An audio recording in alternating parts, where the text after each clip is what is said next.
Hi guys, my name is David and welcome back to my channel.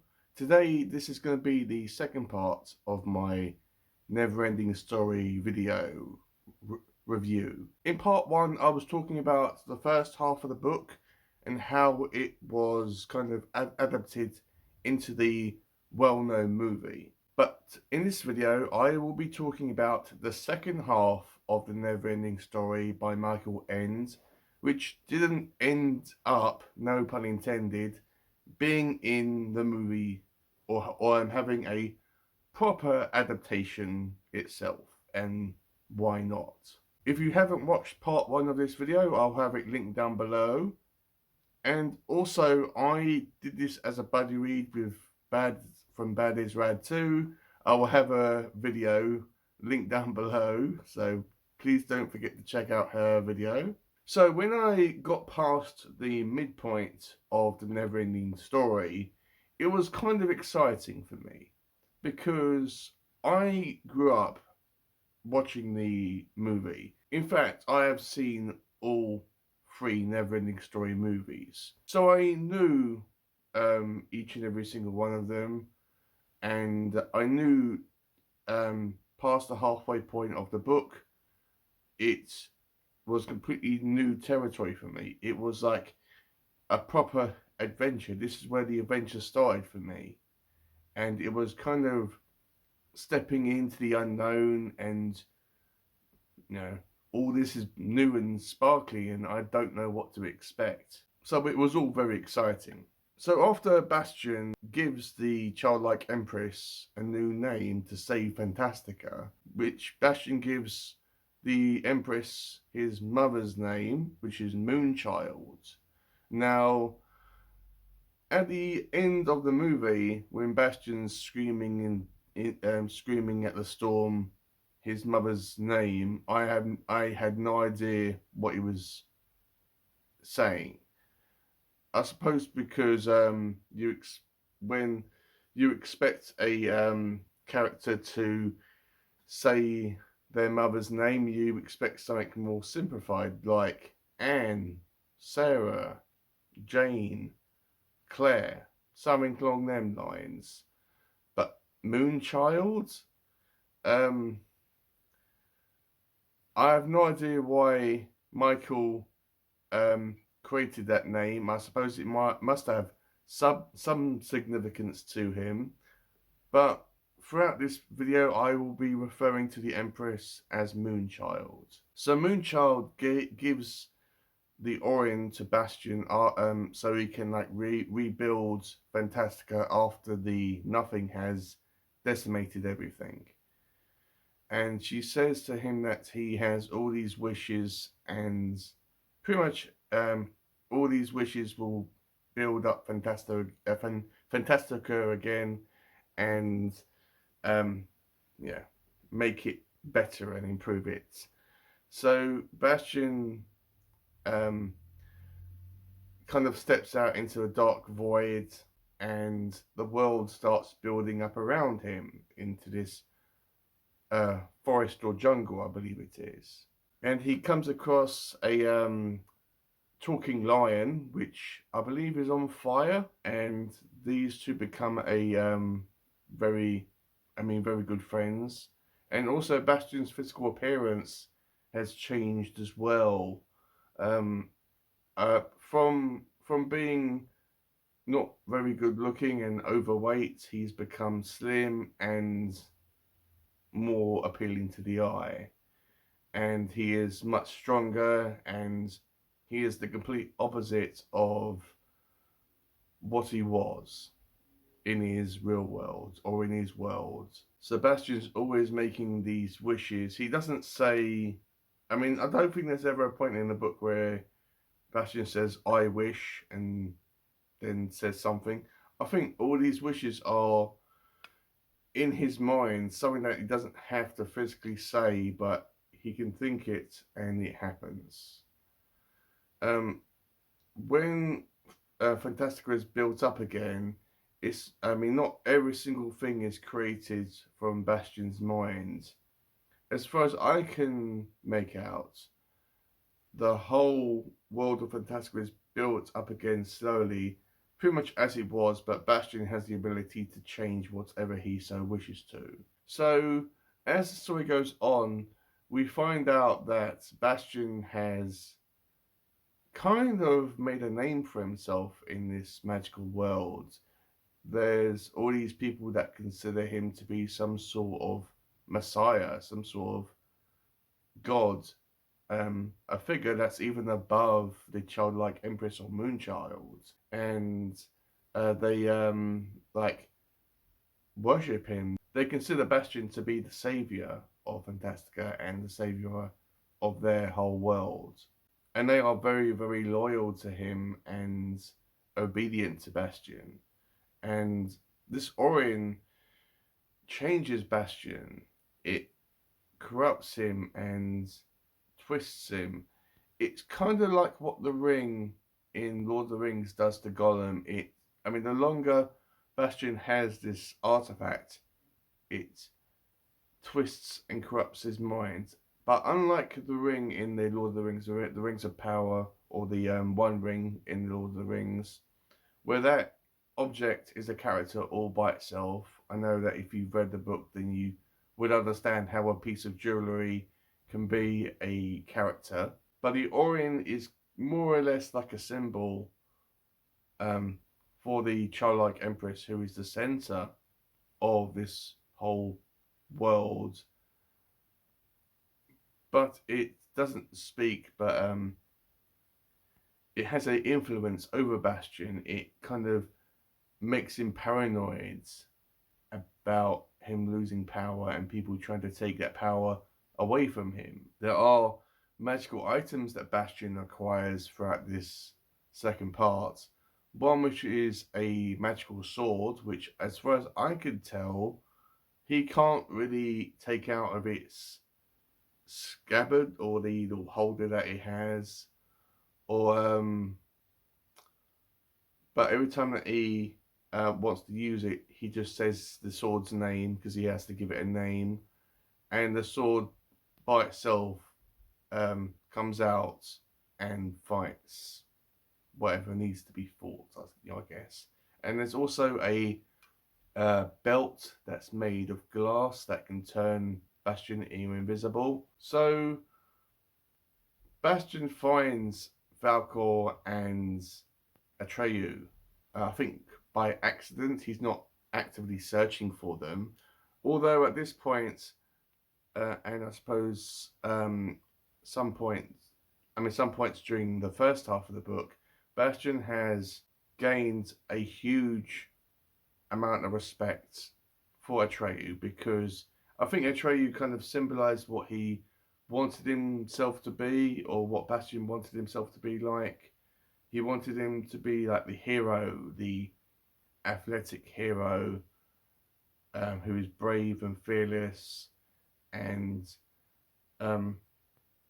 Bastion even considers Atreyu to be his friend, and vice versa. They have both a very tight, unique bond throughout this whole novel. But Bastion comes across Atreyu and Valcor kind of at the point where Bastion acquires all these followers for himself, and they kind of come together with Bastion's followers, and I believe they are going, or their plan is to go to the Ivory Tower to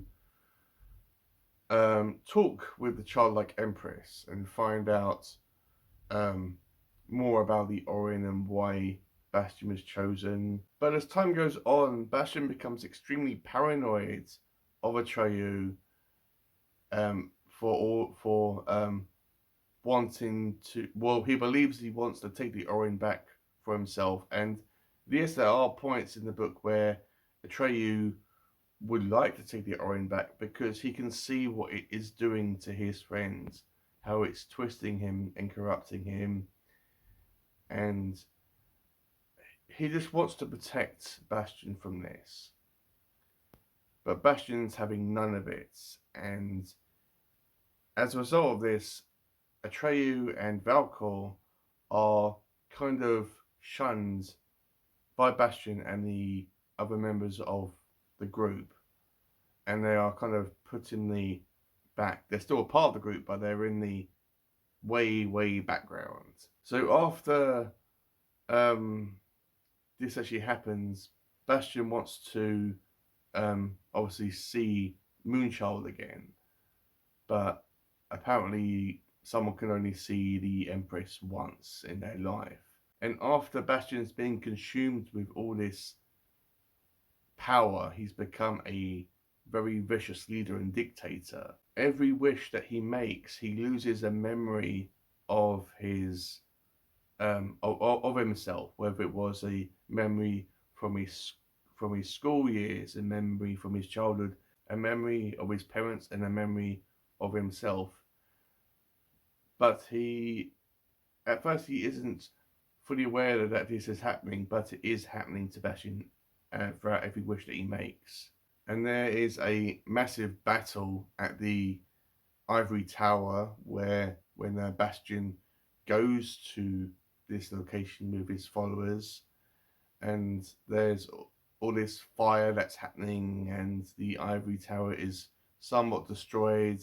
Bastion and Atreyu have a massive sword battle where, yeah, they're out for blood, and they are trying to. It's kind of like the fight at the end of Star Wars Episode 3. But Bastion at this point is way gone. He is absolutely lost himself, and he is so twisted by this ori and this gem around his neck. And then Bastion kind of banishes his best friends Atreyu and Valcor, and they go off, and because they are no longer part of the group. And then after this, Bastion goes on a wander. I believe he plans to return at this point to his followers, but that doesn't happen. But during this time, he comes to this location where he is confronted by what will happen when he eventually runs out of wishes, because this isn't like a unlimited wish thing. He has a limited number of wishes that he can make until he loses all memory of who he is, where he came from, everything that he knew about himself. He has a limited number of wishes that he can make until he essentially becomes a vegetable. And at this location, Bastion is confronted by what will be his fate when this actually does happen, because he is so close at the end of this book to succumbing to the fate that he sees at this location, which terrifies him, it shocks him, surprises him, and he is so determined and to actually make a change. He is so shocked by what he has become, even though he cannot remember what he was in his own world. He is so shocked and horrified that he has become this, and what he has also done to Atreyu, which he was best friend, what he has done. And then at that point, he makes it his own personal mission to kind of get back to where he came from, back to his own world. And it's kind of like he wanders around Fantastica and meets all these people. This is a very slow part of the book where Bastion wanders around and he interacts with all these creatures from Fantastica. Because what I found out from reading this is because a part is that, you know, at the start of the movie we saw all the creatures from Fantastica at the Ivory Tower, and that was the only time that we saw the majority of them. Yes, we saw occasionally the odd creature here and there, but in the book, Bastion goes out and he interacts and talks with all these people in their own locations, in their own cities, and their own villages. And don't quote me on this, but I believe the purple buffalo, the one that Atreyu was going to kill at the first half of the book, talks to Bastion. I'm pretty sure that happens. And at the end of the book, I won't say what happens, but Bastion comes across Atreyu and Valkor, which can see that he has changed, and they kind of take the Orin from him because Bastion gives it to Atreyu willingly, and they have to send Bastion back to his world because at this point he has become incapable of doing it himself. He hasn't the power to do it.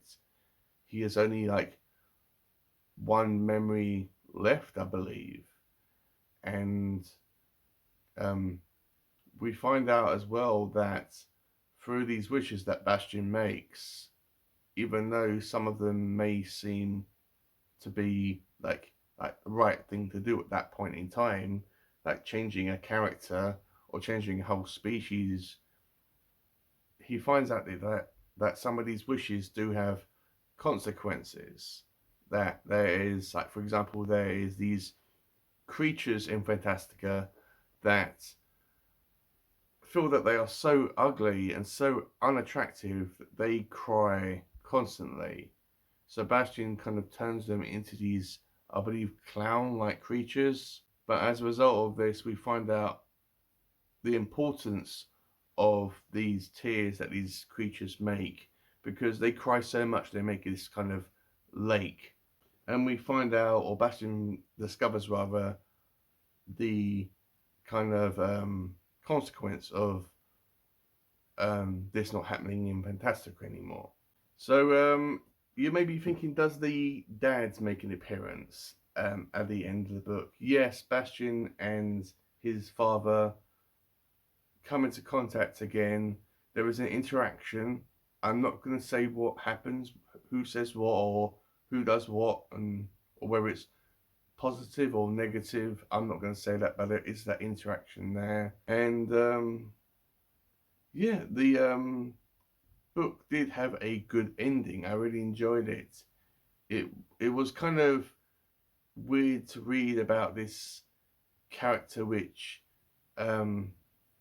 was, I mean, in his mind, he felt that he was so useless, so worthless, so ugly, and he wasn't even popular as well.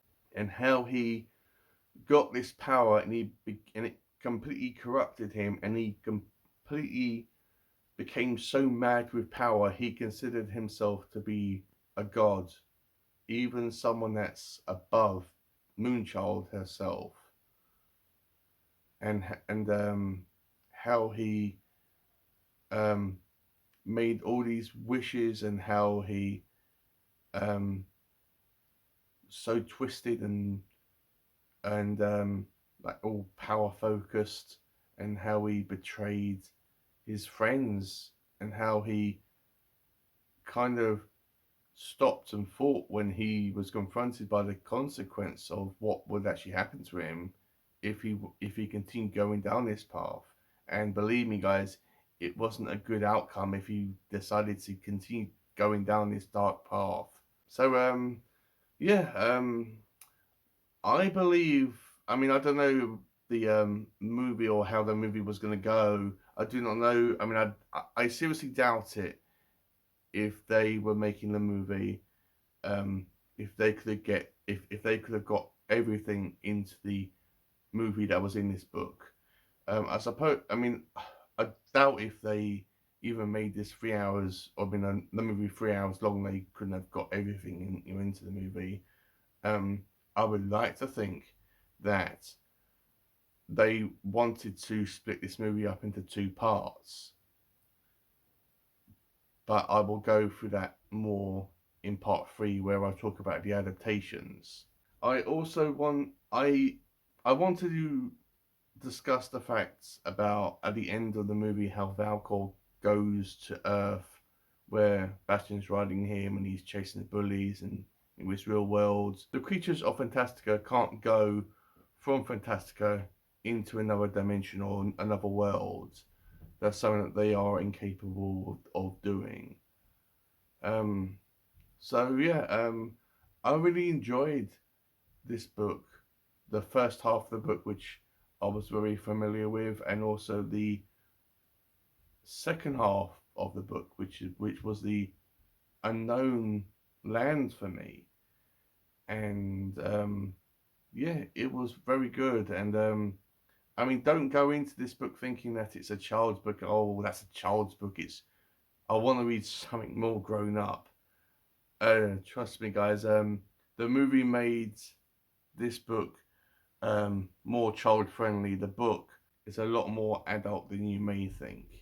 And I consider this book to be at the same level as Lord of the Rings when it comes to its characters, its world building, its writing style, how it feels. The fantasy level is the same level, in my personal opinion, at the same level as Lord of the Rings. And we all know as fantasy lovers that Lord of the Rings is kind of like a staple of fantasy. That if you are a fantasy lover and you want to get into fantasy, then you need to read Lord of the Rings because it's essential reading for the fantasy genre. And I believe that so is the Neverending Story. If you have, once again, guys, if you have watched the movie, you grew up with it like I did, you've maybe watched the other two movies, and you've always wanted to read the book, and you were very unsure about it, I mean, just read it, guys. It is absolutely fantastic. I haven't made my top books for 2024 yet, but I'm going to be bold in saying that the Neverending Story, in my mind, without making a list right at this moment in time, that the Neverending Story is my favourite book of 2024, and it's one book that I can see myself rereading every single year because, as I said, I did this as a buddy read with Bad, and I could have read this whole thing in about 4 or 5 days. It was something that it was a very very quick read. It was something that I could it was something that I found myself flying through and enjoying.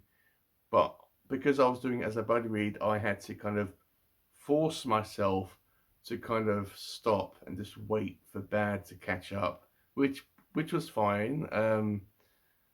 We weren't at the we weren't always at the same place in the book, but roughly. And but my point being, just read this book. It is fantastic. It really is amazing about this whole. I mean, this book is incredible, guys. I can't recommend it enough. Go and get it, guys. It is so much fun. So, what am I going to rate? The Neverending Story by Michael Ende. Probably the easiest 5 stars for a book that I can give. I mean, what else am I going to give it?